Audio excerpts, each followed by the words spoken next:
Hindi kayo, Ulan eh, daming tao. hindi kayo nakasakay? Babe, ano na nangyari sa'yo? Ano nangyari sa'yo?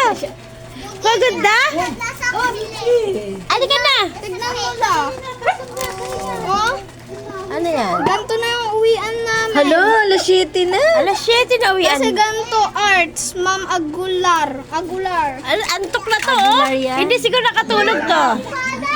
Siya yung magtuturo na sa amin. Sa arts. Babi! High school? Babi! Ay, Ali! Halika na, pasok na. Doon ka na sa taas. Dali. Napagod ka? Natulog. Asan ni Ipan? Waling, ano, tulog ka na?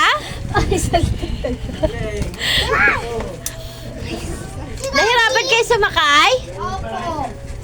Saan kayo sumakay? na naman. Doon, ang tagal namin nakasakay kaya nagtitay lang ako.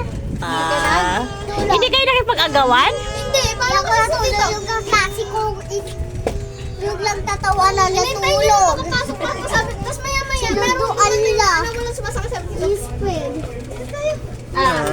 Eh talagang ano? May kinakwenta siya ma, hindi daw siya natulog. Ah? Hindi ka natulog Dito ngayon? yung gibits ko. Ako nakatulog ako. Hindi ka natulog? Dito yung gibits ko. Shh, hindi ka natulog? Uy, kinakausap ka ni Lola. Hindi. Ano lang ginawa? Sino lang natulog? Yung kaklase ko. Kaya pala ano? Kaya pala low-bat ang ano mo? Ang electric fan mo. Natulog ako. Sino nag-ano ng Ipan mo, gumamit? Ako na. Mabilis malabat? Yes. Ayun na yung isa, oh. Ayun na, oh. Ayun na. Kaya lang. Bye-bye. Bye-bye. Pagod si G. Alay. Pagod ka? Nakat sa kwarto. Higa ka na doon.